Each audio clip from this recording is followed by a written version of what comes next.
Hello there, and a very warm welcome to the Morning Cafe right here on TV47. A happy Madaraka Day to all of you who are watching us right now.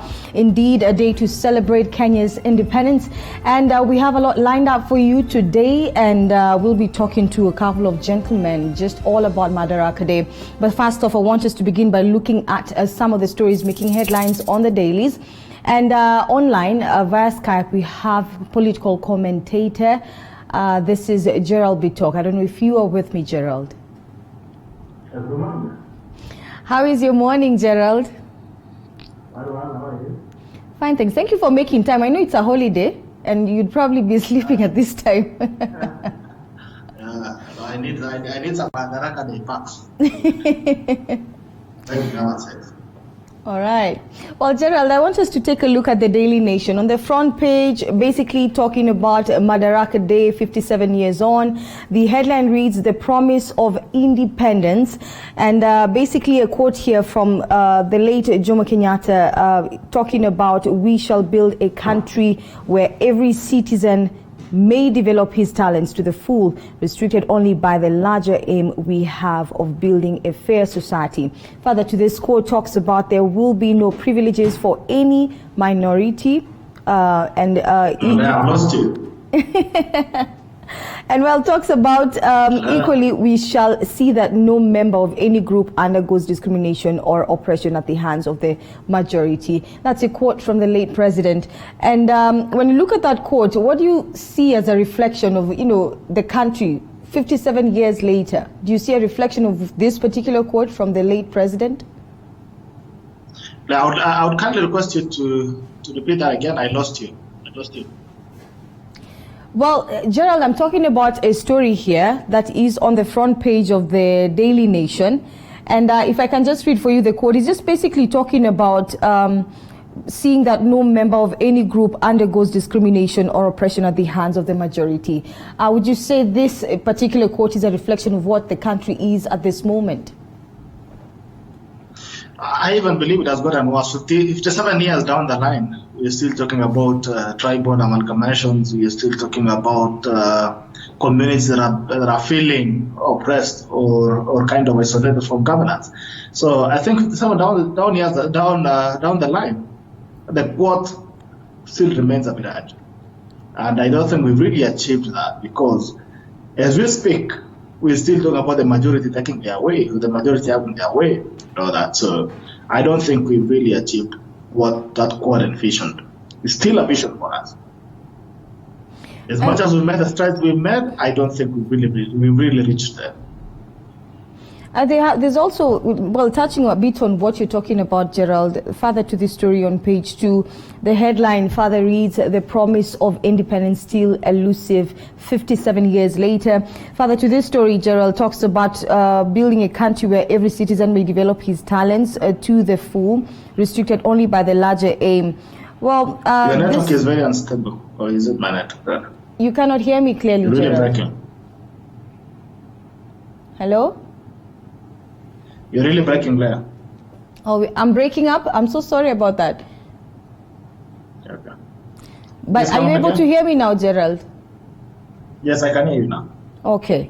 So basically, I'm talking about this story. It's on page 2, further talking about the promise of independence still elusive 57 years later. This story further talking about, developing talents to the full, and talking about the oppression of the minority at the hands of the majority, and that's what you've mentioned. But if you look further into this story, talking about independence still being elusive 57 years later, do you think it really is elusive? I still repeat the same thing I've said in terms of building a just society. We've not built a just society. We continue to build a society that still celebrates the majority and condemns the minority. Even in terms of political class and even ruling class and governance, it's still somehow it's still structured against the minority. Still structured about those people who don't have a voice. When you talk about building talent, we're still in a country where jobs are not given according to qualifications. It's not given according to people who deserve it. They're given according to political alienations, they're given according to nepotism and tribalism and all those kind of things. It's all about balkanization. So I think 57 years down the line, we still live by the principles that we have. And if you look at the way the country was founded there, you realize that Kenya was not founded on ideologies. It did not add an ideological footing. Immediately, the colonialists left. We resumed some black colonialists as well who took over power and continued to drive the agenda of the colonialists. The people who actually benefited from independence are not the people who fought for independence. If you look at it, if you look at the Momo fighters, most of them are homeless. They have died poor. The other day, you're seeing the wife of Kimathi being rewarded by Kibaki government. This is a woman who has been living in abject poverty, and they fought in the forest. So the rewards and the people who benefited from independence of this country are actually the home cuts, people who worked with the colonialists. So I think 57 years down the line, there's no uhuru, there's no independence. We cannot boast of a country that has really built its ideologies and expanded the democracy and the equality that it deserves. If you look at other nations that actually got independence after us, they have progressed. Most of the countries that actually colonized. You know, as Africans, we give an excuse of colonization. Most countries who are developed today were also actually colonized. But they have really moved and built ideologies or built their countries on the basis of ideologies. If you look at a country like Singapore, 20 years ago, 30 years ago, actually 30 years ago, exactly 30 years ago, Singapore and Kenya were almost at par economically. In fact, Kenya was a bit ahead of it. Today, you talk about Singapore as a first world. So when you look at the comparisons in the way other countries have grown in independence, what they have gained from independence, the kind of expansion of democracy that have had, then you realize that Kenya still lags behind. In a country that is still have a lot of political battles and all that, not based on ideology. If you look at other countries, there are very clear ideologies on politics. They are the socialists, they are the nationalists, they are the capitalists, they are the communism. And those are parties that run on ideologies, or countries and systems of governance that run based on ideologies. In Kenya, it's about the majority. We talk about tyranny of numbers. We talk about these people, the majority have the say, listening to you, and the minority have the. As I listen to you, Gerald, I have one question for you in relation to some of the things that you've mentioned. Do you think the inequities that came about owing to colonial rule have been adequately addressed in the country? Eventually, if you look at when we gained independence, what Kenyatta said he was going to fight, number one, Kenyatta said he is not what we have now. Number one, he said he was going to fight ignorance. When you talk about ignorance, we still have education. So last week you were talking about opening up of schools, and you're looking at schools that don't have the necessary infrastructures down 57 down years the line. You're talking about regions where children still study under trees. You're talking about regions where children stay in schools that don't have even desks, they're sitting on stones and all that. So number one, talk about fighting illiteracy and ignorance, we've not done it. We talked about fighting poverty. In a country that people to afford a treadmill a day is a luxury, you cannot talk about actually having achieved the post-independence agenda.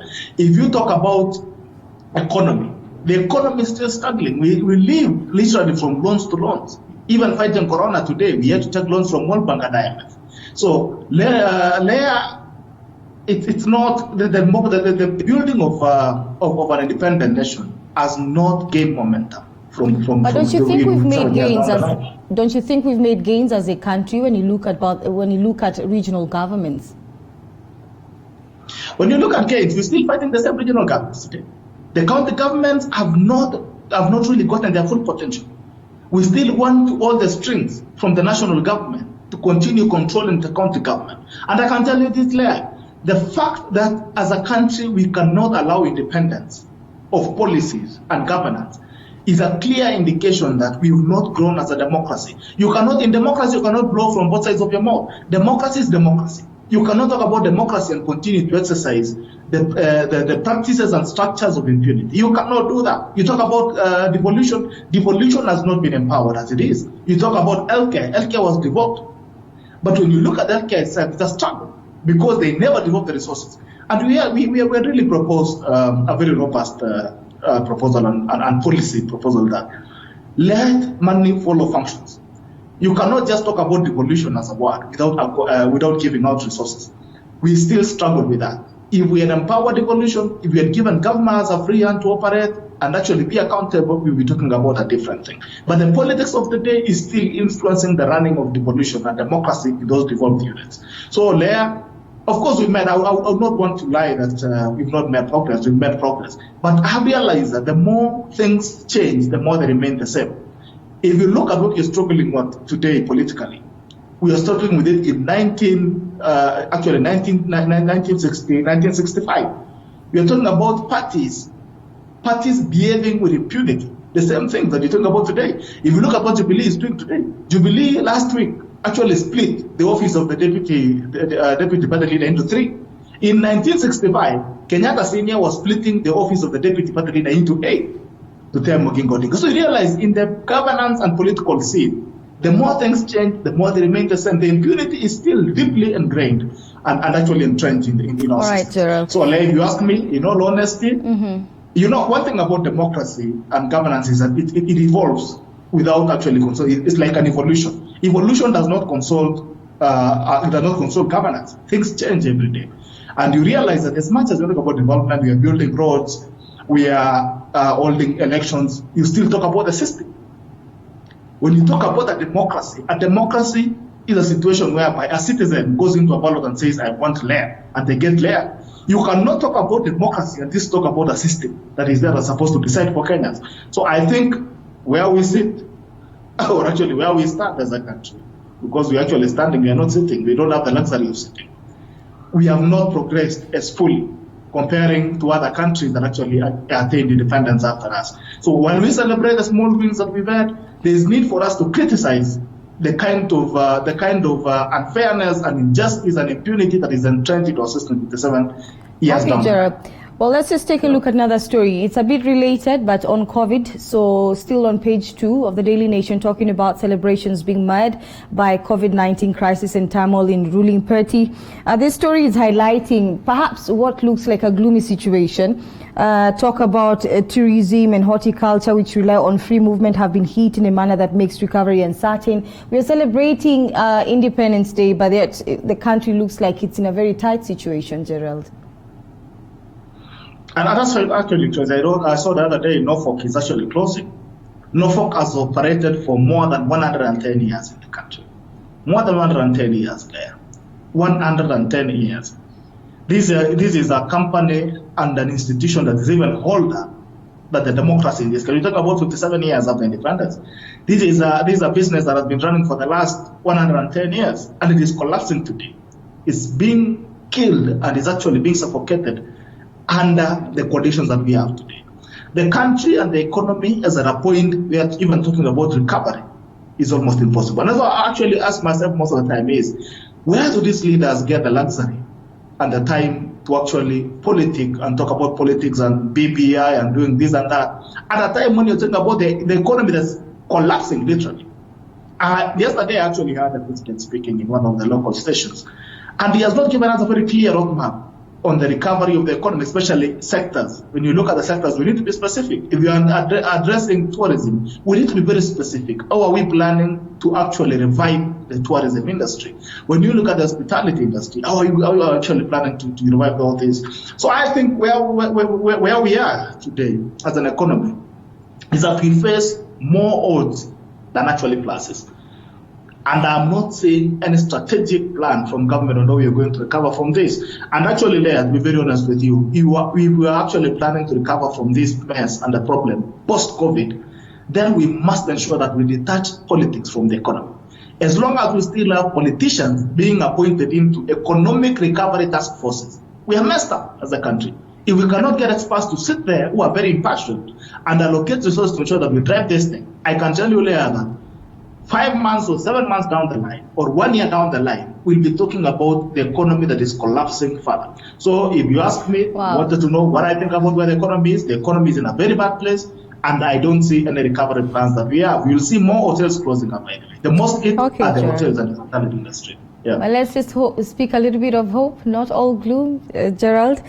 This story, let me just highlight something this story talks about. The country being in a political crossroads with the ruling party in turmoil.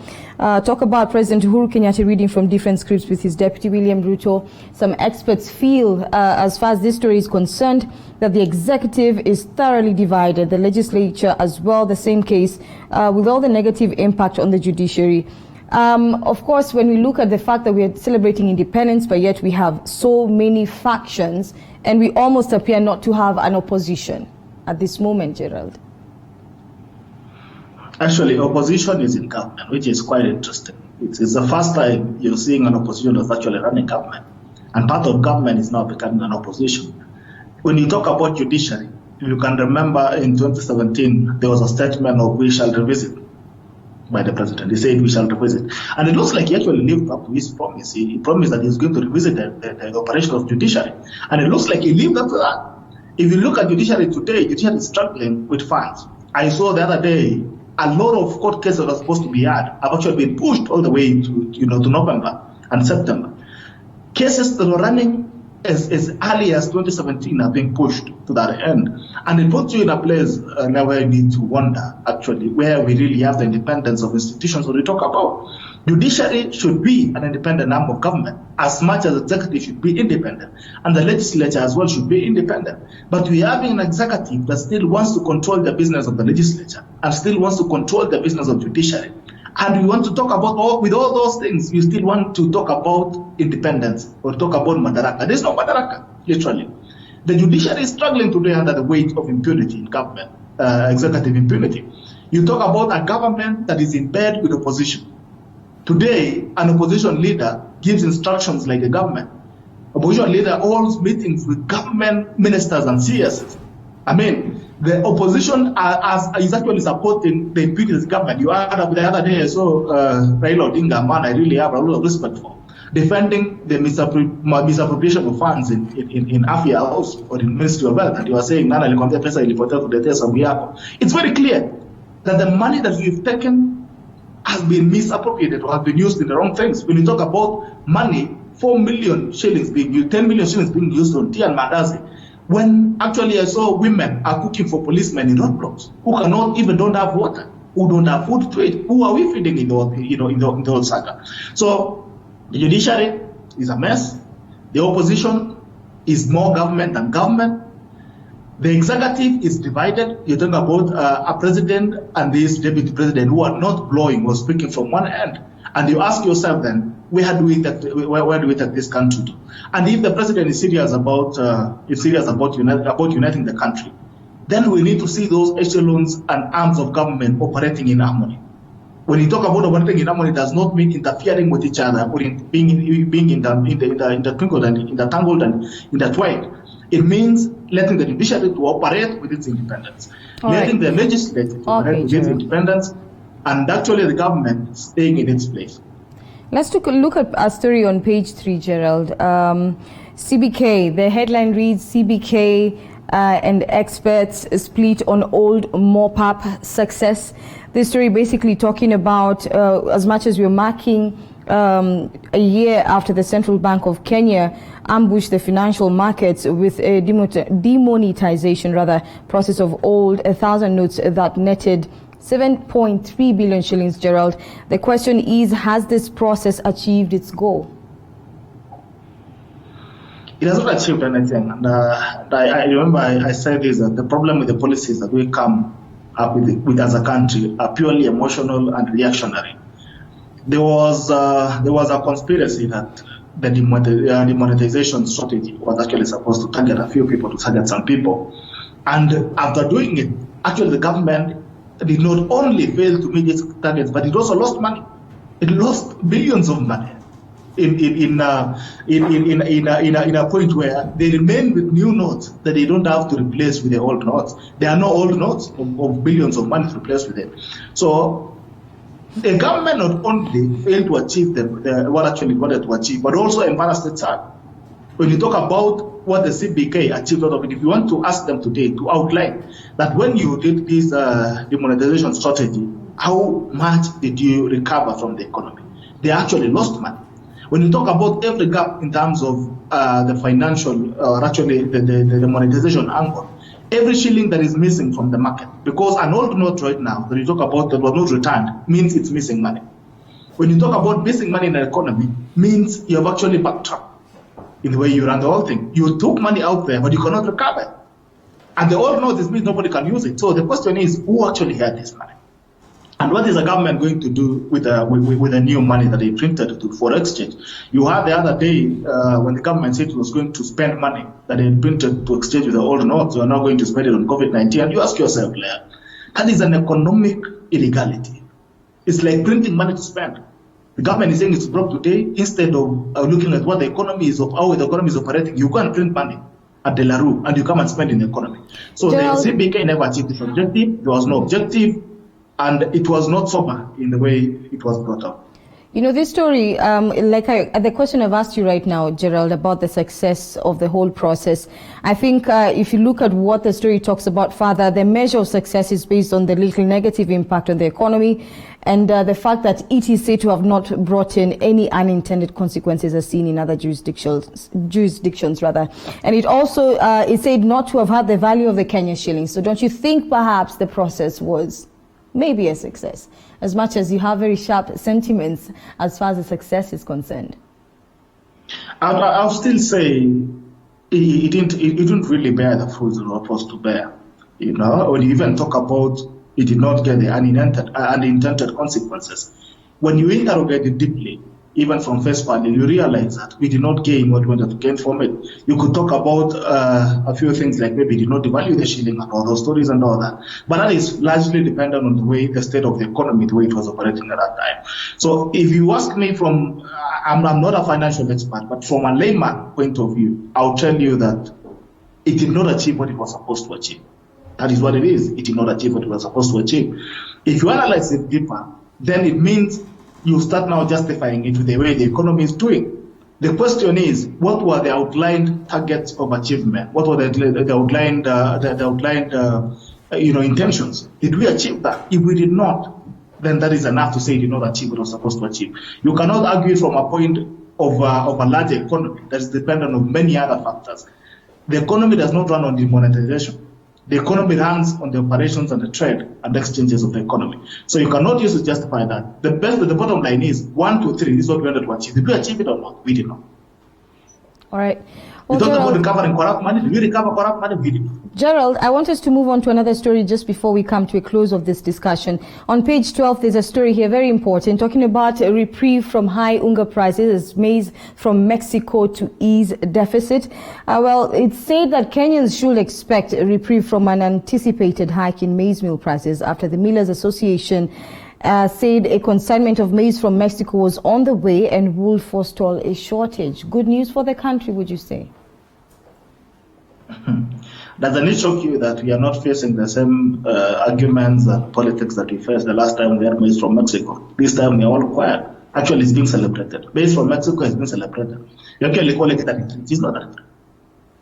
What is a reprieve in a country that's not a desert?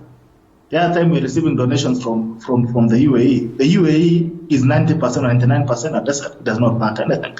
But you're receiving donations from the UAE. It's not a reprieve when you look at it. I would look at it deeper and say, last year the production that we had as a country of maize was quite high. The government said it was not going to buy maize from the farmers locally, and actually decided to import maize. It is a reprieve for the consumer, yes, but the consumer alone is not a citizen of this country. He's also the producer, who is a farmer and all that. Is it a reprieve for the farmer? It's not.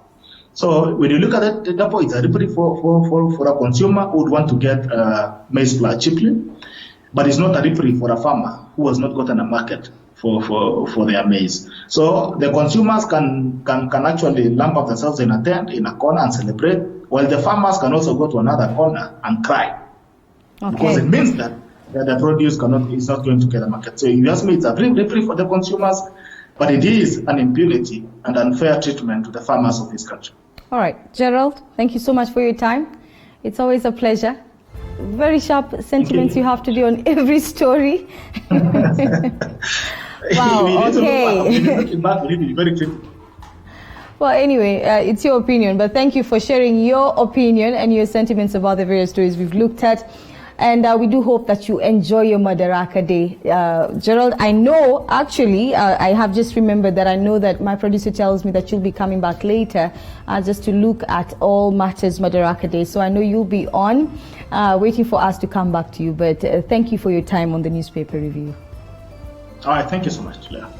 All right, Gerald Bitok there, who is a political commentator, stroke strategist, talking to us about different stories. He had very sharp sentiments about all the stories we've looked at. However, I want us to take a look, rather not to take a look right now, but I want us to take a break, and then when we return, possibly we look at some of the stories making headlines, and at some point we'll be looking at the roads, telling you what's happening on the roads, and of course talking a little bit more about Madaraka Day. We hope we've started off your morning on a high, so don't go too far. The Morning Cafe will be back shortly. Stay tuned.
Concern over the increasing cases in slums, and we're seeing here the ministry cautioning smokers, saying that smokers are vulnerable to severe forms of coronavirus. Let's hear this story from Andrin Kilemi. Nearly 3 months since Kenya reported its first coronavirus case, and the numbers continue to increase.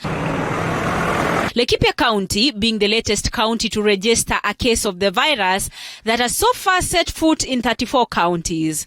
Of the 1,574 samples the country tested in the last 24 hours, the ministry says 74 new people tested positive.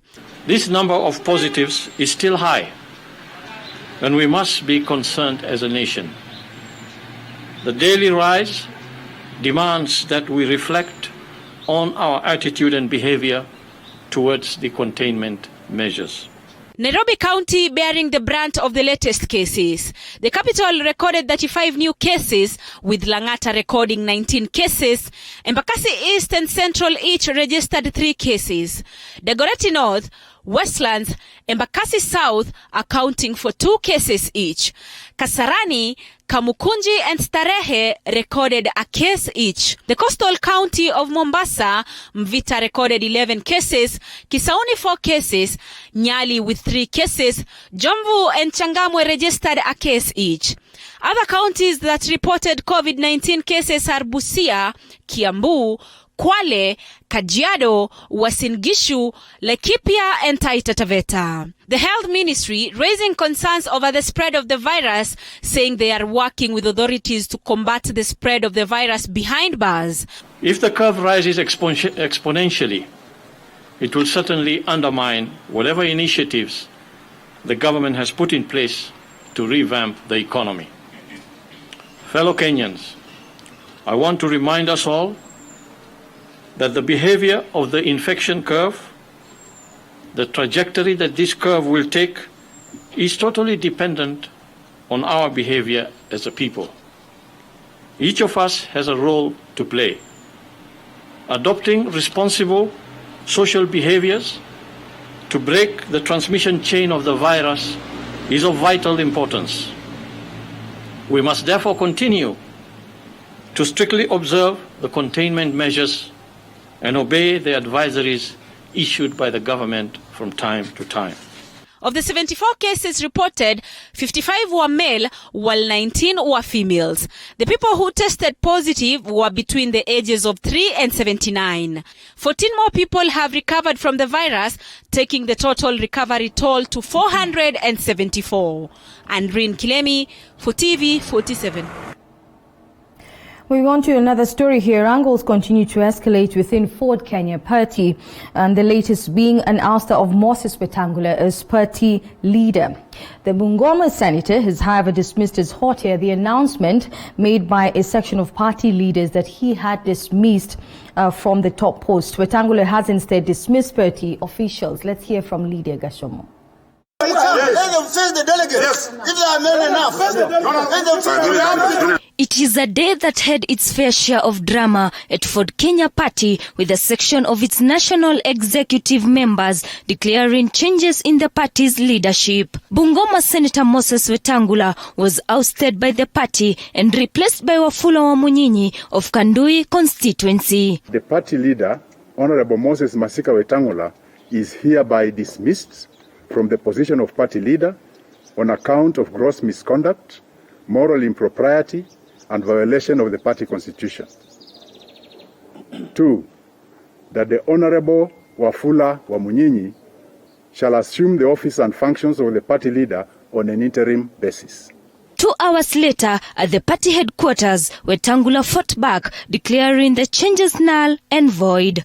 We have, as a party, suspended David Eseli Simiyu. He's no longer our Secretary General, and in his place, NEC has appointed Dr. Chris Wamalwa from Kiminini as our acting Secretary General until further communication will be given. Wafula Wamunyinyi, a man that has walked his life in my shadow for a long time, including but not limited to my appointing him a special envoy to the AU for Somalia. I'm told he's the one who has taken the seat of treachery this morning and purported to be the party leader of Ford Kenya. He, in this party, is the secretary for livestock and agriculture, a sectoral section like many other sectoral sections.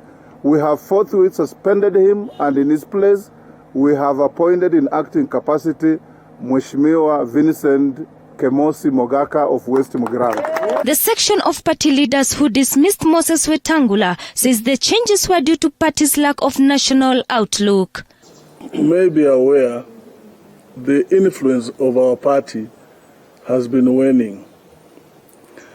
Once a national party of high repute, Ford Kenya has slowly been reducing itself and its political operations and visibility to a handful of counties, as you are aware. There's a lot of realignments that is happening at the national level. There's a lot of reorganization that is happening, political reorganization that is happening at the national level. We as a party, Ford Kenya, we want to be part of that discussion that is happening at the national level. The leaders supporting Moses Wetangula claim that they are not shaken and will stay united as a party. This is not the time of a coup.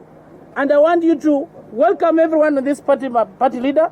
We are going to move around everywhere in the party, and we want to assure you of social democracy of this party. Amani National Party leader Musalia Mudavadi has said that they are supporting Wetangula and urged Kenyans together with other leaders not to support such actions in parties. We as ANC urge Kenyans to refuse to succumb to political intimidation and bribery.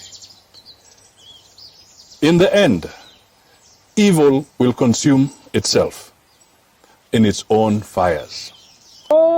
Kenya! Simba, Simba, Simba, usawa, haki na ukweli. As the game of politics continues to unveil in various parties, Kenyans are waiting to see who will have the last laugh between Wetangula and Wamunyinyi.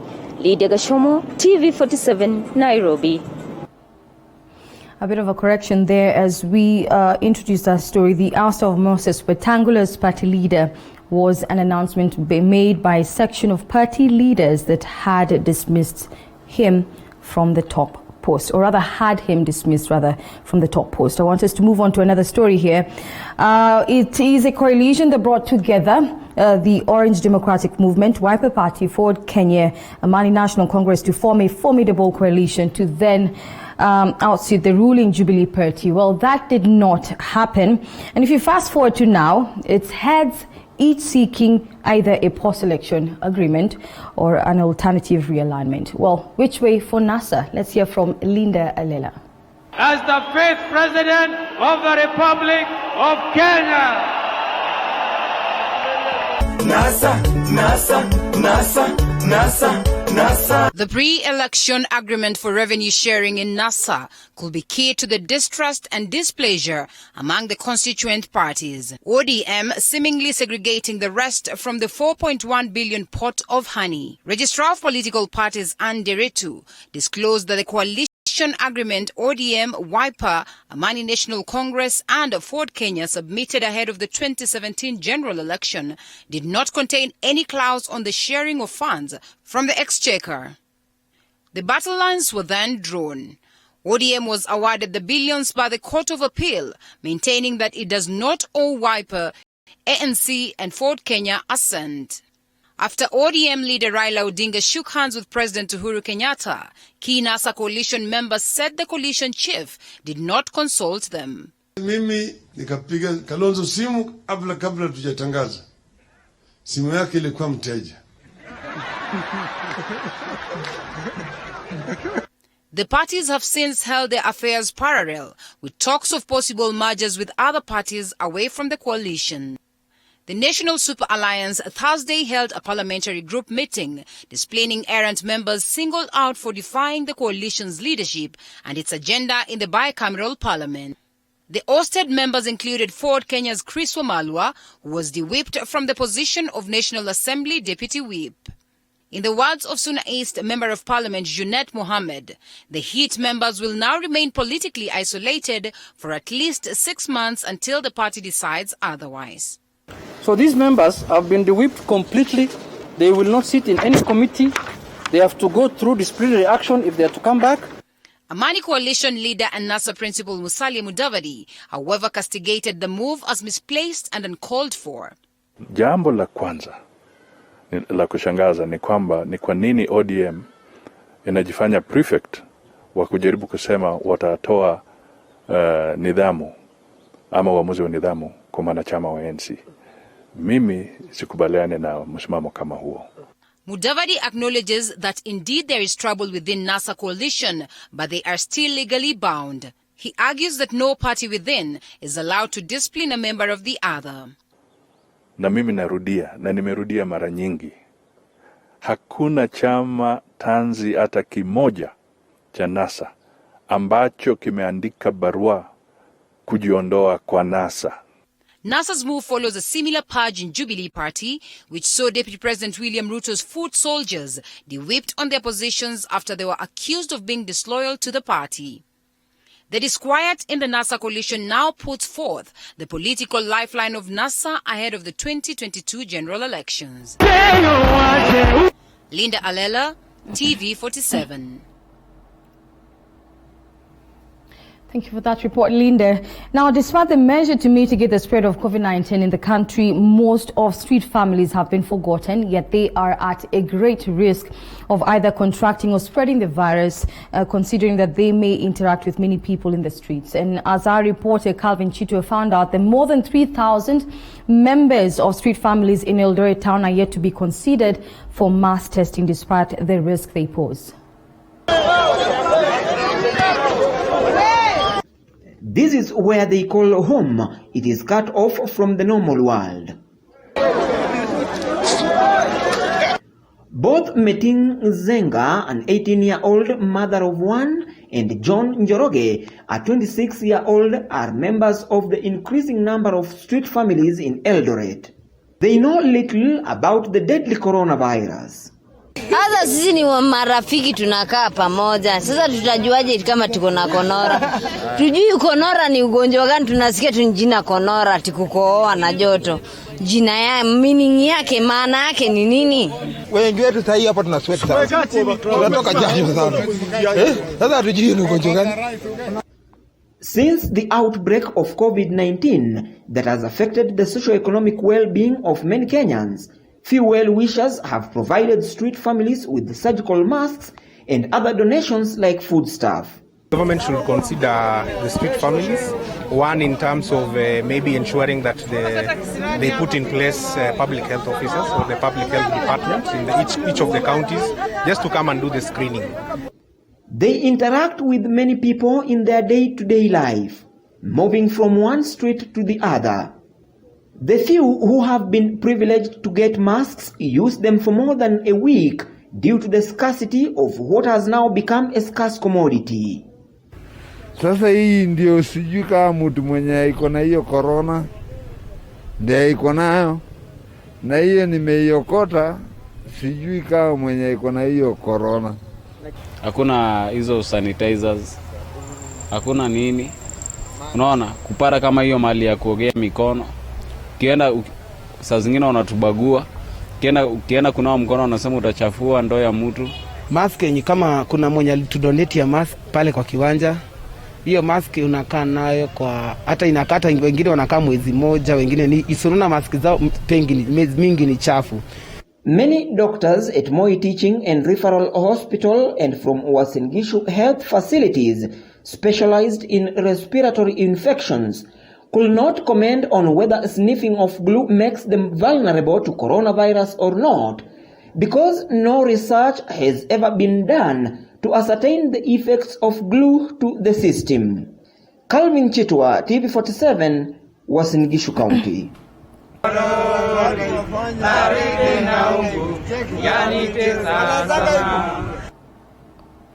Well, indeed, a very sad story there.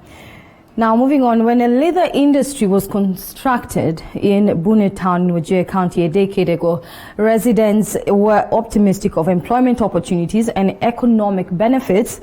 And a decade later, the town lacks electricity and the mechanics at the leather industry are rusting away, rather the machines. Now, Isdin Haji reports from Bune Town, a town that is considered to be the same age as Thika Town, but is seen to have lagged behind in development. Let's hear more. It is a long journey on a rough terrain north of Wajir Town. Hours later, we reached Buna, a hilly village. Here is where we joined the residents to listen to the 8-point economic stimulus program launched by the president. In this, government offices a kilometer out of the town amid COVID-19, only chiefs attended the ceremony. Here is where Patrick Mahero, the area deputy county commissioner, took charge to read the president's speech. Shortly after the end of the speech, Zainab Mohammed, Buna Sub-County Director of Education, paints a picture of how difficult quenching the thirst for education is in this part of the country. The current curriculum that we are going through, the CBC, some of the lessons has to be brought together through the digital learning. The learner has to be introduced to the digital learning. The gadgets are available, but the use of the gadgets is failing us, and the failure is brought about by the lack of power. We headed to the town to have a glimpse of how deep these challenges are. Despite being the same age with Thika Town in Kiambu County, it looks like a deserted ancient village. Poor infrastructure and lack of electricity to power the town means there is little or no business at all. Siku ambayo tumeweza kupata shinda mingi kupitia stima. Hapa tunaweza kutumia generator ambayo inatumia mafuta ya shilingi 400 kila siku. Na kurudisha hiyo ni changamoto. Edward Mwendwa runs a kinyozi here, but his business is collapsing. We joined him as he was preparing to shave a customer. He tells us the state of his business. Hata area hakuna stima. Na ukiwa hakuna stima, battery yangu yenye ninatumia hapa kama solar mara nyingi huwa inaharibika. Na ikiharibika, mimi siku yangu na kazi ya kufanya. Ninafunga kazi yangu na nyumba inahitaji nini? Pesa.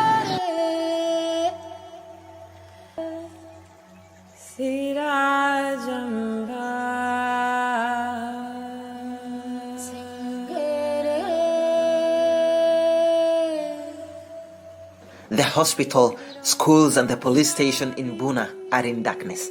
There is no electricity. As a result of this, government operations are impending, halting normal running of activities in the town. Within our offices, it is also a serious challenge. Some documents are confidential. They are not supposed to be printed outside. But because we do not have power and computers cannot run minus power, we are forced to source from outside, which many times exposes confidential documents to outsiders. Mahali kama tannery, kuna mahali kama hospitali, wamama wanazalishwa, kuna police station, kuna AP, tuko na secondary school mbili ya wasichana na vijana. Kwa hivyo hiyo huduma hatuwezi pata kwa sababu hata hakuna mahali hata mtu anaweza enda hata kutoa hata printer moja ya cyber due to the hatuna stima. We went to see the leather industry that the residents say is a failed project. Machines here have been abandoned. The only dream of the residents that this industry will create employment and raise the economy of the town has crumbled. Well, this is the leather industry in Buna Town, which was constructed 10 years ago. Machines here have been left to rust without power running them. This is now a house that houses birds due to the openings that you can see up there. Abdinur Abdirahman, the only watchman for the plant, was employed by the county government years ago. He says he does not receive salary, but still never abandoned his duty to safeguard the property of his people. Sasa nalisha watoto ni hata bibi ambaye na wajuzi just 5 months ago. Hata niliwacha just because of lack of money. Because I'm working for government, there's no payment, Sasa unaona hali inakuwa shida, kwa sababu hata kiboro yangu siwezi kufanya, because day and night I am only watchman here. I am day and night worker. I don't have off, I don't have leave for 10 years. Sasa naweza kulisha watoto wangu kivipi sasa? The pain of a town that has lost glory is clearly visible in its midst. Yet towns of its age enjoy good infrastructure and a booming industrial backyard. Poor leadership may be the ultimate answer to these challenges, but also reveals lack of commitment to complete projects at final stage, such as this leather industry. Ngamia ukishika tundo, hakuna kitu unabaki mbele. Sisi tunalomo kila kitu ni MB yetu. Kwa sababu hii MB ndio angeshughulika hii mambo ya Buna, mambo ya sintima Buna. Kama MB angelete sintima, hii kitu angefanyika kazi. Hii kitu angefanyika na youth ya Buna angefaidika. Poor access roads in the town also add salt to the wound. During rainy seasons, both main bridges connecting to Wajir town and Moyale are washed away, leaving the people with no food and clean water. Bridge iko ambayo walijenga culvert box, ilijengwa culvert box. The culvert box itself, kuna maji inatoka Ethiopia inakuja kuflood this town. Na hiyo kitu flooding baka maji mahali mimi nasimama, maji ya laga inafika baka hapa na inapita. During rainy, we hardly go even to Malkagufu. We are cut off by the bridge floods, and then we are even cut off from Moyale. There was a time we experienced very heavy rains, and we were cut off from both Wajir and Moyale. And so even life in Buna, the food was not even available. It's the dry season now. Water levels are low and may dry up in a couple of weeks. The residents are now left to deal with the aftermath of the flash floods. But these flash floods might be impending and return any moment, and its reoccurrence could be lethal. Isadin Haji, TV47, Buna Sub-County, Wajir North. Such a beautiful story there by Isidin Haji. And I want us to look at the roads before we take a break. I know that today is a holiday, as you already know, and I must tell you that the roads look very clear. Very, very clear. Let's just take a look at Mombasa Road. Mombasa Road looks very clear there. Connecting Uhuru Highway to Langata Road, that's around the area in the Nyayo National Stadium, looks very clear. In fact, let me just say the roads are basically clear. But let's just move on. Bunyala Road connecting to Uhuru Highway, the area there, even the roundabout looks very clear. Go on all the way to Kenya Railway, where you usually find a lot of traffic, tattoos and different people trying to get into the CBD. Seems like the roads are clear. And I'm telling you, when I say clear, I mean literally clear. Let's look at Kenyatta Avenue. The area there, the road looks very clear. I don't even think there's traffic there right now as I'm looking at it. And when you look at Valley Road, just around the area connecting to somewhere around Loreto Convent Valley Road, just slight traffic there at a certain bend here, as I can see, but things just look fairly clear at Kenyatta Avenue all the way to Valley Road. And just looking at the Globe Roundabout, you know that Globe Roundabout is usually very, very crazy, especially in the morning hours. You find a lot of traffic, different people trying to get into Westlands, Parklands area, others trying to go to Thika Road, and others, well, trying to get into the CBD. And when you look at the Globe Roundabout there, it's very, very clear. Just like traffic coming from the area where you find the Modern Coast Parcel Office, just slight traffic connecting to the roundabout itself. But basically every other connecting road seems very clear, including Kipande Road. Things seem to be flowing very smoothly there. And just finally here, I'll just look at one more area. The area that is just around Kamukunji area, we are seeing a bit of traffic at the roundabout close to the open market. That's also close to Ukwala Road. Just slight traffic towards the roundabout that's connecting Ukwala Road and where the open market is. Accra Road, of course, just going interior into the CBD. There's just some slight traffic. And seems like the roads are good, guys. I mean, if at all you were thinking of leaving the house at this moment, I will tell you that the roads seem quite clear. We know most of you are at home. And just finally here, Haile Selassie also looking very good. And I think that's about it for the roads. Thank you for checking with me the roads, and seems like you're going to have an easy time on the roads. I want us to take a short break. When we return, we get in studio some of my guests, hopefully to talk about Madaraka Day. So don't go too far. The Morning Cafe will be back shortly. Stay tuned.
concerned, look at where we've come as a country to the journey as it has been. What can you say?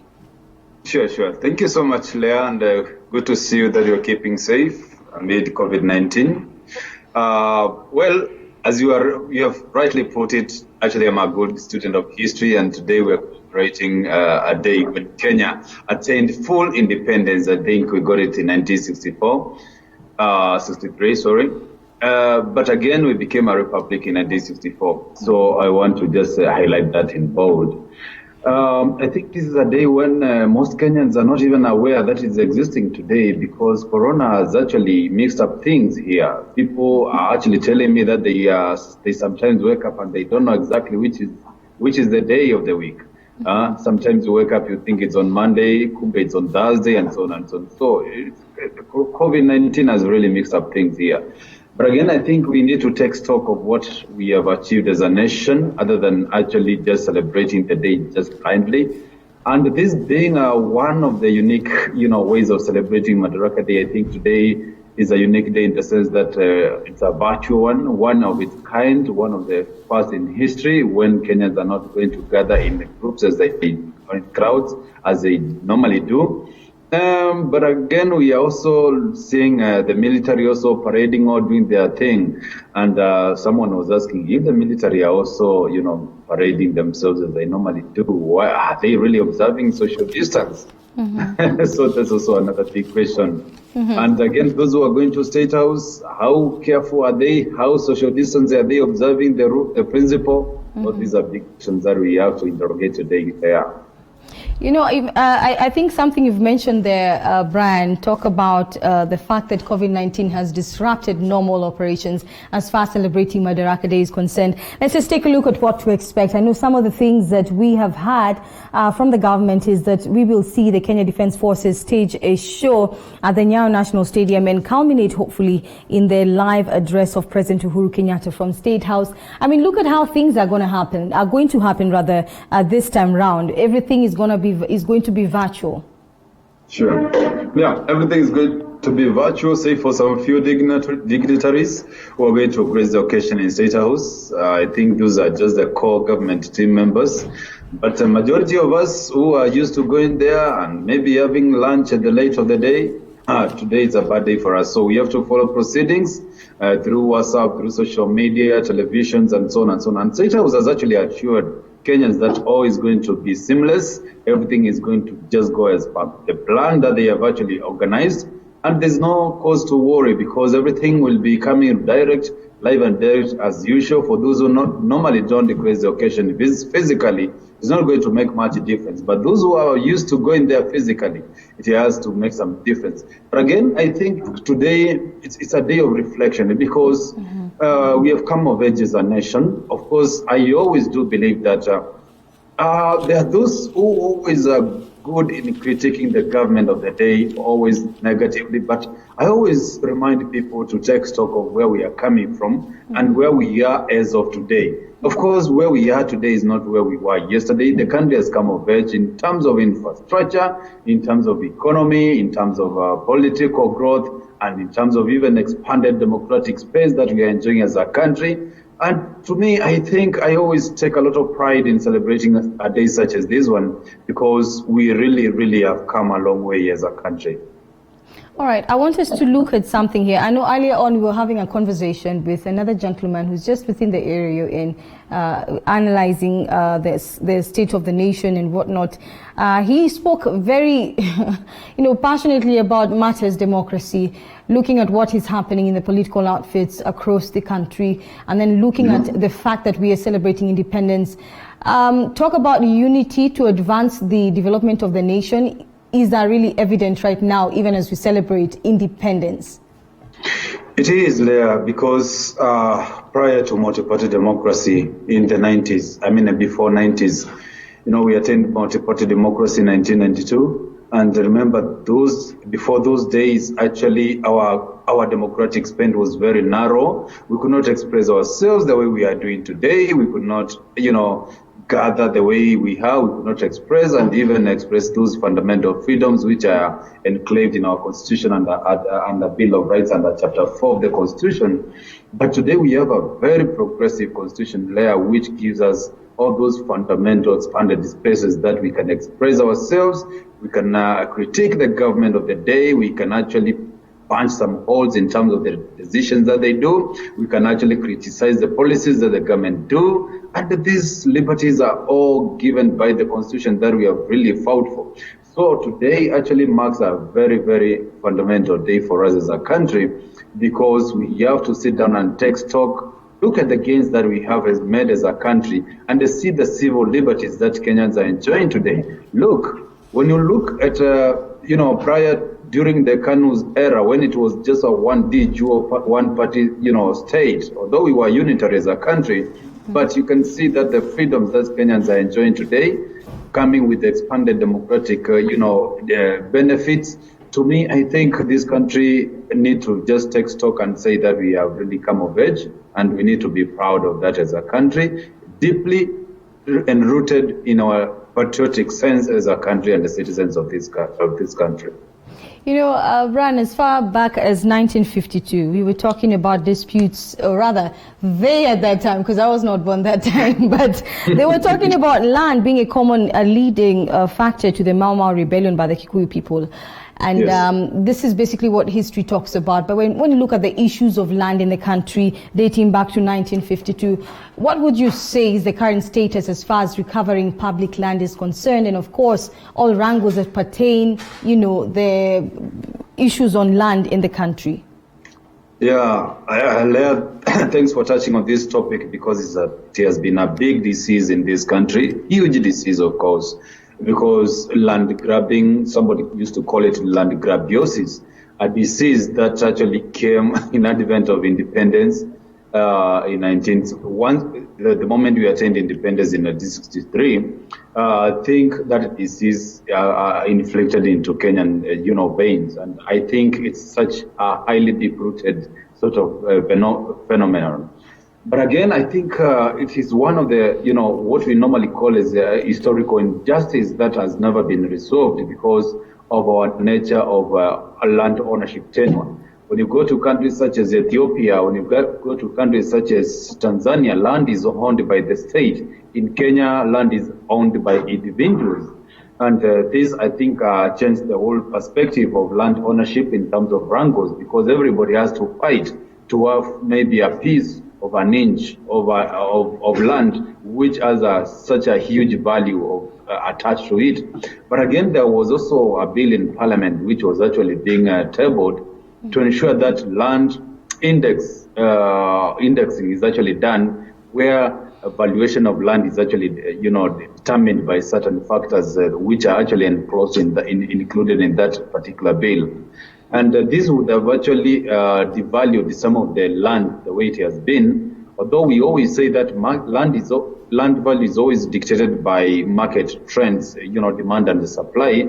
But there is also need to, ensure that we have a harmonized land value index system where we can actually use it as a basis of valuing a land as a country. But again, when you look at some of the communities which are highly affected by issues of displacement, land grabbing, and poor land adjudication, issues.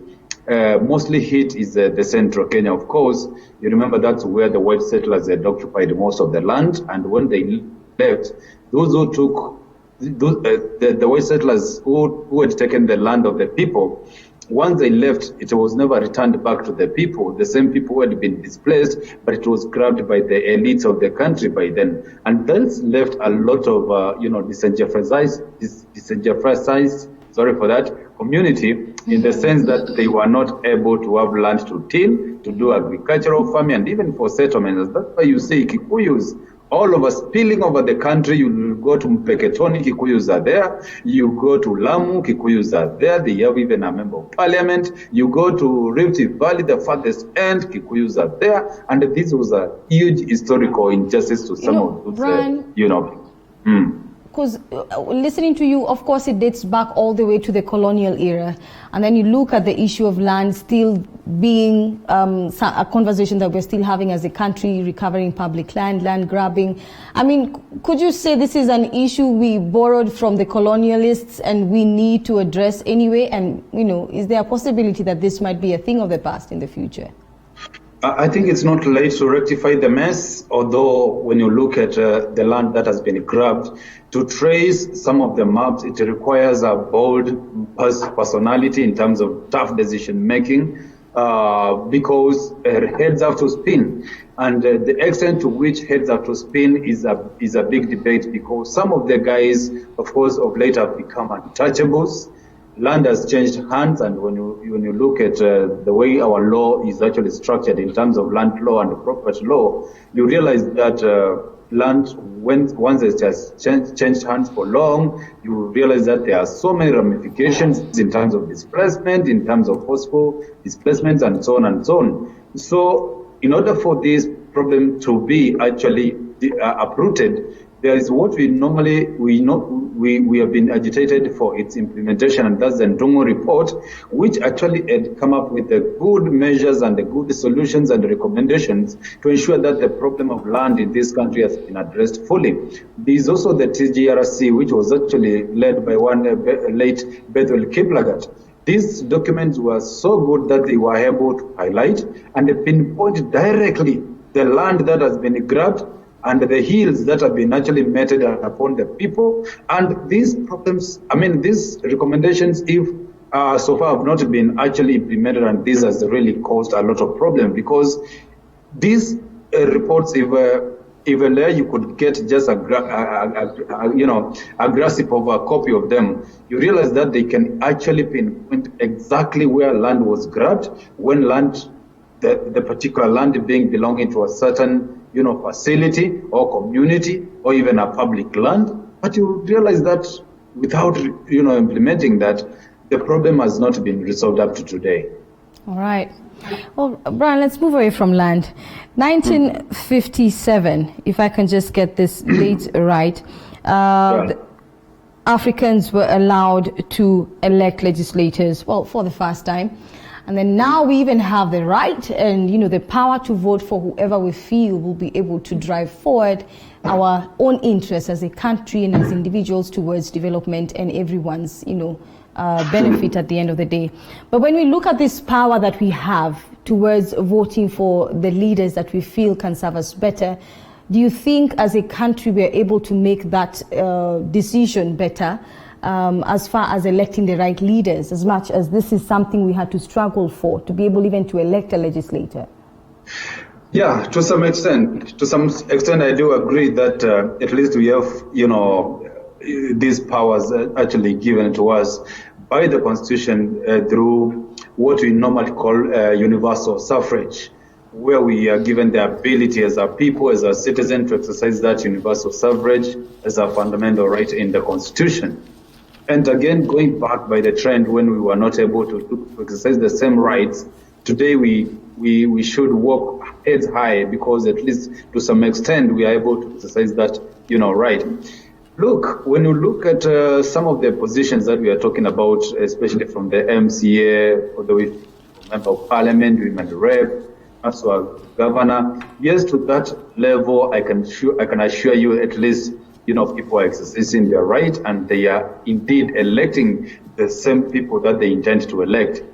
Maybe at the presidency layer, I'm a bit afraid, because maybe there's a lot of boardroom machinations that are happening that are actually predetermining who is going to be the president, and then that card is being sold to the people, and that, to me, is somehow, narrowing the gains that we have had as a country, or in terms of the democratic gains that we have fought for, where we were fighting to be able actually to elect a man or a woman of substance as our president or at the top seat. But this doesn't seem to be a flawless system as in the other seats, because it has to be determined by other factors such as courtroom, decision-making processes that are actually being used as a conduit to give us the presidency. It should be a flawless, process. And that should be a test of our democracy in terms of maturity. If we are able to elect a president without all these courtroom shenanigans, I think that's the time we can say that indeed we are a mature democracy. Look at the way back in 2002 when we put NAC into presidency under Kibaki leadership. That at least you could say that it was a landslide win. It never went to the courts for decision making or interpretation, and that's only the only election that I'm actually proud of, and I can ascertain that it went without all these troubles. But the others, of course, there were these push and pull, give and take, compromise, courtroom interpretation, and so on and so on. And this, of course, as a test of democracy, does not really give us a good picture of where we are as a country. Brian, when you look at last year, when you were celebrating the same day, Madaraka Day, the president in his speech talked about the Big Four agenda and many other issues that he highlighted, of course, promising to see change within at least the next year from that time to now. And when you look at the issue of decent and affordable housing, for instance, he talked about that for, considering that there's a growing population in the country, and he did promise that there will be an increment of decent and affordable housing. What would be your thoughts towards, this particular promise from the president as of last year, and what is evident for us to see right now as far as providing decent and affordable housing is concerned? Well, that was a huge, dream from the presidency, especially President Uhuru Kenyatta, foreseeing a situation where Kenyans can have affordable housing under the Big Four agenda policy. But again, of course, this is a huge borrowing from some of the, socialist countries which have implemented this policy to the latter, and it has really borne some fruits for the people. And I always give a good example of Libya, countries such as Switzerland, where you realize that citizens are all assured of affordable housing, or even not just affordable, but they are at the age of, once you hit the age of 18 years, you are assured of your house, which is set by the government forever, especially at a time when the government is trying to ensure that each and every person is actually having a unit a head to put his, a roof over his head.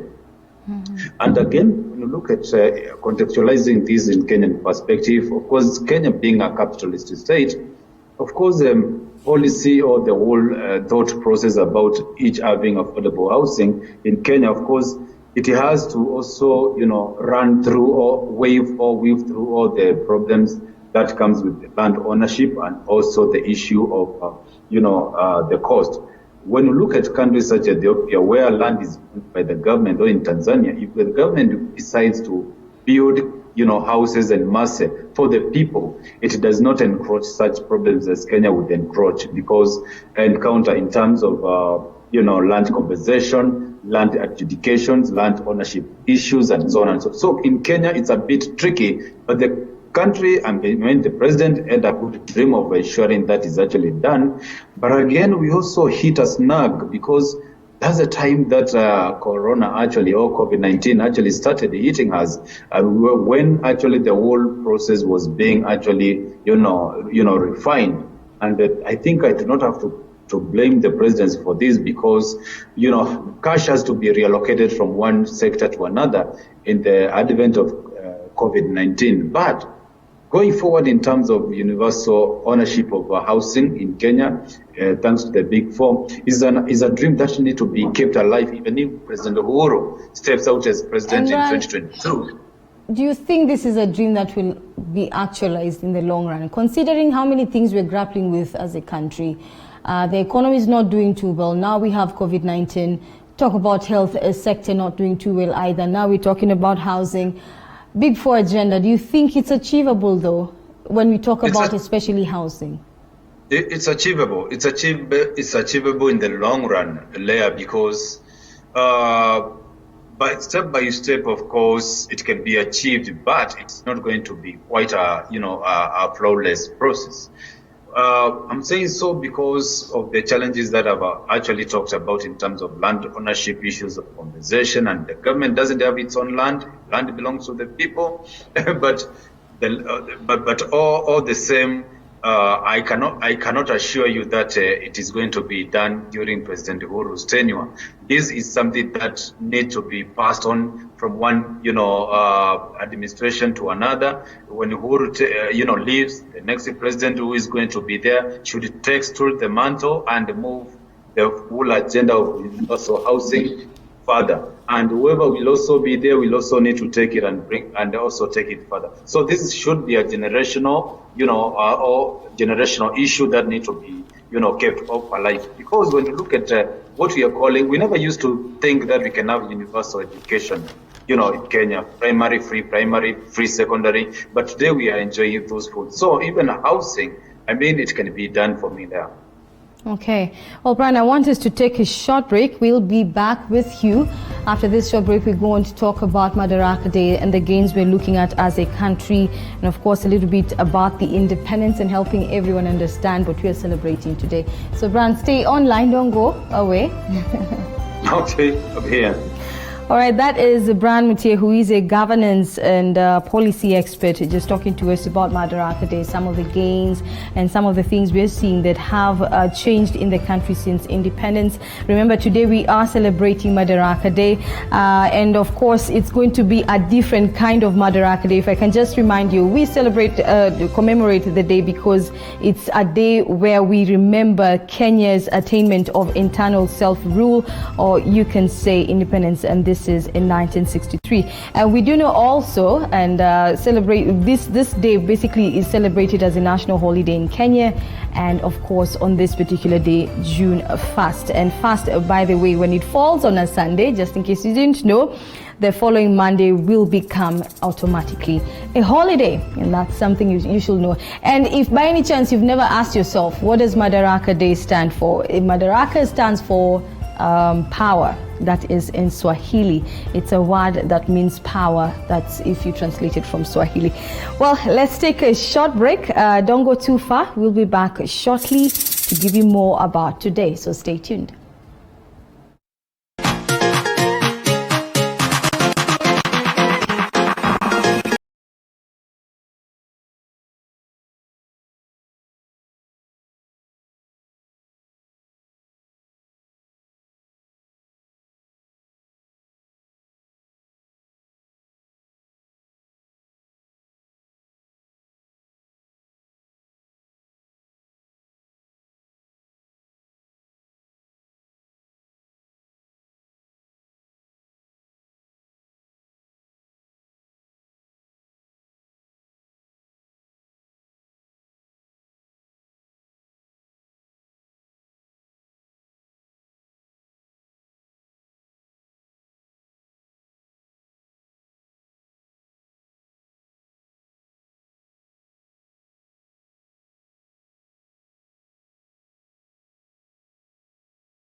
Welcome back. If you just joined us, you are watching The Morning Cafe. Today, indeed, we are celebrating the Madaraka Day, and we hope that you are keeping well and enjoying watching us right from the comfort of your home. And before we took a break, we talked about a little bit of Madaraka Day, talked about a bit of independence and matters land, an issue we did establish with Brian has been a persistent issue over the years, right from the colonial era. And we have Gerald Bitok, who is joining us for this discussion further. He is a political commentator, stroke strategist. Gerald, thank you for coming back. Thank you, Ellen. Good to be back again. And of course, we have Brian Mutier, who is a governance and democracy expert. And thank you so much, Brian, for staying on. Thank you, Leah. Well, before we took a break, Gerald, we were talking with Brian and we were talking about Madaraka Day, relating it to different issues we've seen that have been persistent. We talked about land, but I want us to shift our gears to food security in the country. We saw the president last year, same day, talking about improving farm productivity and enhancing quality of farm inputs to provide food security. Of course, also touching on the issue of drought mitigation plans to ensure affordable food commodities for all households. Gerald, would you think that the president has made development or strides, great strides or whatever you would say, as far as this matter is concerned? On matter of food security, unfortunately, I don't think we've really made a progress. And I happen to have very sharp thinking, right? Because I'm not an optimist, I'm a critic. You know? So when you talk about food security, a few minutes ago we were talking about importation of maize from Mexico. That is not a self-sustaining food strategy. When you talk about food security, you're talking about the Kulalu project, which has siphoned billions of money and has never shown or actually given us anything as value back. So on food security, I think we're still far behind. We've not empowered. When you talk about offering subsidized farm inputs to farmers, subsidized fertilizer died with Kibaki's government. The last time in Rift Valley we saw subsidized fertilizer, or actually almost 3 years ago. So I think we still have a lot to do in a country that prides itself in agriculture being a backbone of the economy. Actually, it was a few years ago. We used to, when you were learning GHC, at that time it was called GHC, you were told that agriculture was Kenya's backbone. The economy, backbone in terms of economic activities and all that, and exchanges. So a few years down the line, we're seeing agriculture and food security being relegated all the way to the third tier in terms of government priorities, and you're not really seeing policies around it. I said this last week, Leah, that matters agriculture and food security is not an issue of declarations and politics. It's about policies and implementations. So if you ask me, we still have a long way to go, and I don't really think we've really achieved that yet. Brian, what are your thoughts about this story? All matters food security. Well, I want to take a different angle on Bitok's contribution, because when you look at the country's pathway to food security, I think we are trying as a country, because I always say that I always project yesteryears and today and see where we are as a country, because I come from a region where we used to have something we used to call molio, and which was actually synonymous with the people parading for food relief from the government. But this has never, of late, it is a thing of the past. When you look at the countries which are in the frontiers, the northern frontiers, I think the national government is trying hard to ensure that at least people are cushioned from these menace of drought. And through the National Drought Management Authority, which is under the Ministry of Devolution, I'm sure I can actually vouch for one or two, gains that they have done actually to ensure that people within those, ASAL regions are cushioned. And when you look at the way they are doing, the government sometimes is not so good in actually beating up its own drums when it comes to implementation of some of these projects, because when you go to those frontier counties in the northern frontier, you realize that we have so many projects which the government is actually doing to ensure that food security is actually attained, and this including the construction of water plants, issues of small irrigations, pasture lands, and so on and so on, and even the issues of restocking of livestock and also livestock offtake, which is actually one of the key backbone economies of the ASAL regions. So to me, I think the government is trying, and although it's a slow pace, but at the end of the day, I think the spirit is there to ensure that people are cushioned. And when you look at the policies, of course, there are good policies in this country which are able to address the issue of, perennial food shortage in this country. Although there are some negativities also coming on the same frontier, where you find that monies that have been allocated for maybe one, positive food security measure is actually diverted to some pockets, and that's why you can see some measures being put which are, misprioritized in terms of importing food, when we also have the green reserves in this country which have not been fully utilized. When you go to Rift Valley, where Gerard comes from, you realize that farmers are suffering a lot when the government need to have taken or bought that food, because this is a free market economy layer where people are also allowed to import. Brian, considering this has been a persistent issue, we talk about food security in the country, we talk about floods where people have lost their lives, farm produce has been completely destroyed. Of course, that's aggravating the already existing issue of food security in the country. Then you talk about policies. So where is the answer to addressing this issue adequately, Gerald? Thank you so much. I was actually almost requesting to interject, and I like the words that my brother Brian uses. We are trying. There's a difference between trying and doing, and that's where I think, and I agree with him, we are trying, but you're not doing it. The fact that 57 years down the line, we're still discussing food security means that we've not done enough in that sense. And I like what he has mentioned. He has talked about the situation in the Rift. If you look at food security layer, it's not one of those things. It's an arm. And actually, it's actually a bigger harm in terms of national security. Food security is national security. A country that does not have food can never be said to be secure. And there's something that Brian has mentioned that is happening in Rift Valley, actually. And I think I have all the energies and the permission to speak for these people, because that's where I come from. The farmers, we are told that the government does not have money to buy maize.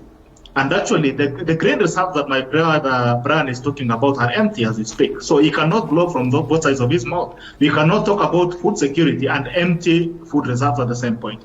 So I think what the government should be doing is, instead of importing maize that we are seeing coming in, we should have invested more money in ensuring that we mop up the maize in the market and store them in the national grain reserves, so that we can actually have at least something to tap of in the future. When you talk about policy in the country has been very evasive. If you look at the task force that had been formed by the president to look into the maize issue, the report was actually delivered and actually given to the president.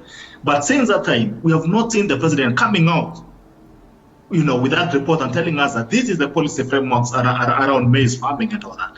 When you talk about policy, the biggest problem that we have in Kenya is that we have policies that have run away. I mean, they're never static, they're never consistent. A government comes in, brings in new policies, but the consistency ends when another government comes in. When Kibaki came in Vision 2030, food security was one of those blueprints. And we talked about ensuring that the farmer can access cheaper farm inputs. The reason why we cannot compete, and we're actually complaining about influx of maize and other grain produce from other countries, is because you cannot compete in the market. In a market that is free, you must compete on the prices. And the farmer, the common Kenyan farmer, cannot compete because the cost of fertilizer is quite exorbitant. The cost of production is quite exorbitant comparing to a farmer in Tanzania and Uganda. The policies that we need to have as a country should be custom-made for our situation to ensure that how much does a farmer spend to produce a bag of maize. Then we can leverage it against, the regional bloc. So in terms of policy, we need to look more at how we need to subsidize the farmer to ensure that he can produce maximum at a very cheaper cost. Well, I know that Brian has mentioned something that relates to, maybe we can talk about corruption, because he did mention that some of the money allocated to improve some of these industries or sectors goes into pockets of individuals. Let's talk a bit about corruption. The president last year, still in his speech, talking about investigations, prosecutions, delivery of justice, and money being recovered. And finally, culprits vacating their positions and serving jail time if at all they are found to be, guilty of corruption. This has been a thorn in the flesh for the country. Brand, do you think we've made strides in addressing this issue? Sure, we have really tried as a country because corruption, of course, is a disease which is actually so much embedded in the Kenyan DNA. And I am sorry to say that at least we are seeing some heads spinning, but we have not seen a serious conviction about corruption. But when you go to EACC report or progress report, EACC will tell you that they have really made a lot of convictions here and there. They have really made successful ones and so on, and they give you good statistics. But Kenyans would want to see one serious big fish just getting into the jail. Just one big fish in terms of maybe a CS, maybe a PS. We have not been seeing those personalities, but the small people who are being jailed, maybe the low cadres in the society or in maybe public service who have been convicted of maybe, looting public coffers. But until we see these big fish, so-called big fish actually going to jail there, I'm afraid to say that we are yet to see, successful, rating of our fight against corruption in this country. But again, you see, when we see the energy, in which the office of the DPP and the DCI and also the collaboration of the EACC, that kind of partnership coming out through in terms of assuring Kenyans that no stone will be left unturned, I think we can only remain optimistic that things are going to get better in terms of the fight against corruption. Again, we also have the asset recovery. I think that's one institution that needs to come out to, with a lot of energy and assure Kenyans that all the monies that have been, gotten from some of the perceived looters has been actually been, gotten back and now, retaken back to the mainstream government supply in terms of exchequer. I think we still have a long way to go, but I do believe that we are still trying as a country to, emulate some of the big shots in terms of democracy, such as Singapore and maybe, the Scandinavia, where the issue of corruption the index is actually very low. When you look at our Kenyan scoring in terms of corruption, we are doing badly as a country. But I believe with the institutions that we have, things are going to get better. Brian, we have the institutions in place, but corruption still a thorn in the flesh in the country. Many years later, we're still talking about corruption in the country. Gerald, do you think we have made any progress in addressing this issue? You see, there is an adage that is saying that goes, if you want to demand equity, you must come with clean hands. Those who are demanding equity in terms of corruption have their hands dirty. Their hands have been in the pots before. They still smell of the soup. They still smell of everything. They still have the evidences and the benefits of corruption. Like my brother Brian has said, is that corruption in Kenya is almost an economic activity. It's ingrained and entrenched in the way our systems run. And for the longest time, we've not found a generation of people who can actually fight corruption full force, because they are also beneficiaries of corruption, are also corrupt themselves. If you look at the commitment that has been invested in fighting corruption, it has been very negligent, and you realize that most of it is purely pure. The other day, you saw a report, I think 2 weeks ago, there was a report on the newspaper, that Kenya is actually tagged globally in the money that is stashed outside the country, in billions, tunes of billions of dollars that is stashed outside the country, actually trillions. So you ask yourself, where is the commitment in fighting corruption? You look at the institutions. The other day, the DCA and the DPP were disagreeing openly and fighting even out in court. So the institutions themselves don't have the integrity to actually fight corruption. When you talk about the fight against corruption that we've been seeing playing out, that my brother Brian has outlined, the fight has been largely seen to be political more than objective and objective and progressive. There are people who will be feeling that they're being targeted because one day you're on this side, then the other day when you're on the other side, they start fighting you, they start saying you're corrupt. When you look at the misappropriation of resources, it's well spread. We're in a country where development is a source of income. I was in China last year and I was having a conversation with a friend of mine, a Chinese. I was looking at the roads that they're building. So I was asking this guy, how comes that you are the same people that build roads in Africa, but there are two different infrastructures? When you go to China, the roads are very clean. They have trees on the sides. I mean, it's quality road. So I asked him, what's the difference? Because you are the same engineers, you're the same contractors, you use the same materials. And this guy was like, the problem with Kenya is kickbacks, corruption. You come in with money, the government wants to take almost 30% or 40% of the money in kickbacks. What you are left with, it means you have to make do with it and make your profits and disappear. So until we look at the projects that we implement as a country as posterity projects, then we still have a problem. When you look at the funds for COVID-19, I've always also said this: the corruption in this country, there's always a chance to to steal money. You talk about, and I say this: if the government is actually serious about flattening the curve in COVID, it must stop. The IMF and the World Bank must stop giving Africans loans.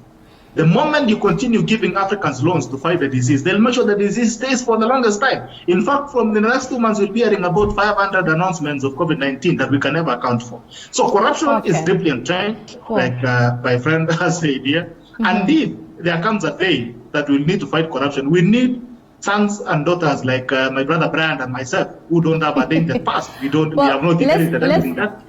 Otherwise, you cannot claim. Just a minute. There's something you mentioned about land. Just a second. You cannot claim to repossess land when you're sitting and living on land that was stolen from Kenyans. I'll have to cut you short. If you demand equity, come with clean hands. Gerald, as we come to a close, we are celebrating Madaraka Day. You both have mentioned quite a number of issues there that we're still dealing with as a country. What would you say, perhaps, we know the presidential address today is key for these celebrations.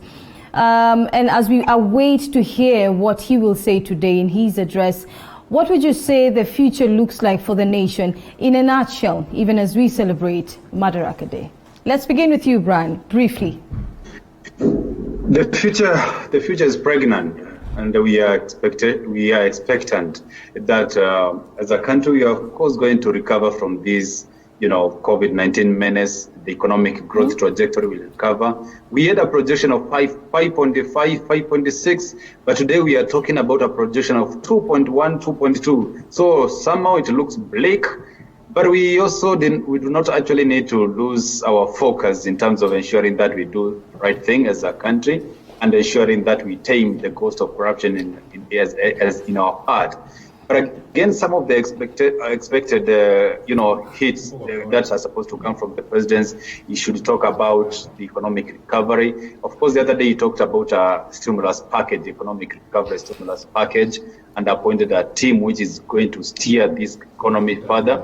But again, I also would want to see the president talking about lifting the curfew, because this is a norm that we have found ourselves in. And we cannot just, as he said, we cannot just keep ourselves under lock and key as a country, because the economy has to move on. Kenyans have to do something. Kenyans have to, till the ground, and the economy has to be seen to be moving forward. All right, let's hear. Today, one of my...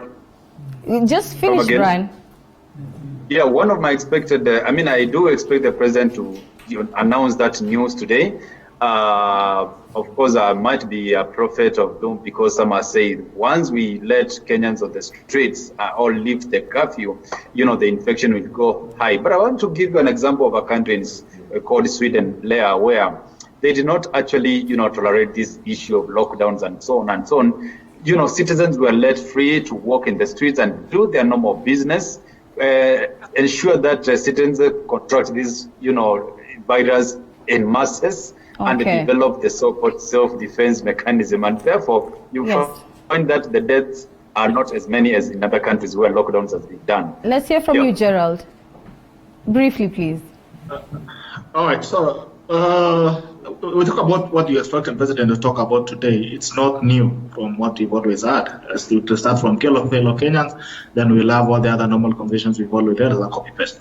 Secondly, the future is very pregnant for Kenya. But unless we change the midwives, we still have the children being strangled. The future has always been very pregnant for the country for the last 50-something years. But the midwives are still the same. The children are born and they kill them. So unless we change the midwives, then we still have a problem in what Kenya can really pass. Thank you. Thank you so much, gentlemen, for making time. Brian Mutier, a governance and democracy expert, thank you for making time. And of course, thank you. Gerald Bitoku is a political strategist or commentator. Thank you for helping us understand more about Madaraka Day and the gains we've made as a country, gentlemen. And of course, as you've mentioned finally there, where you think we are headed and what to expect, of course, from the president. Thank you and have a good day. And of course, in studio is my colleague, Paul Kirobi. We call him the brand, Paul Kirobi. Yes, hi. How are you doing? I'm doing so fine. How is the day looking for you? The day is so fine, imeanza vizuri. Leo sijui umeamua aje kula biscuit na chai. Hapa morning cafe. You know why we call it the morning cafe? This is where we have some nice coffee, some biscuits, you know. Sure, to start off the day on a high. A few biscuits here. You know me, I like sweet stuff. So I like to start my morning on a sweet note.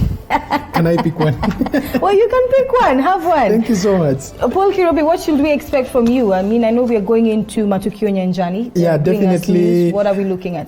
Okay, definitely ukiangalia saizi in most part of the country tumeona hiyo jana kulikuwa na mzozano kuhusiana na Luya, jamii ya Luya, na vile vile tumeona asubuhi ya leo kinara wa chama cha ODM Raila Odinga amewatakia wa Kenya Madaraka sikukuu njema siku ya leo. And there is much more. Of course, indeed. Well, Paul Kirobi, I'll just leave it over to you as I close the morning cafe. Indeed, it's always a pleasure to have you join us. And again, my name is Leangare, and remember, the conversation does not end here. You can always write to us and engage us further through our social media platforms, that is TV47KE on Instagram, Twitter, and Facebook. Tell us also where you're writing from. And of course, by the way, in case you want to be part of this discussion every morning, you can always call us. And remember, we are going to begin some few segments for the morning cafe. I know my producer doesn't want me to preempt right now, but I'm telling you, it's going to be fun-packed. So the morning cafe is a program that you need to keep it tuned every morning at 7 a.m. Thank you for watching. My name is Leangari once more, and do have a good and blessed Madaraka Day. Bye-bye.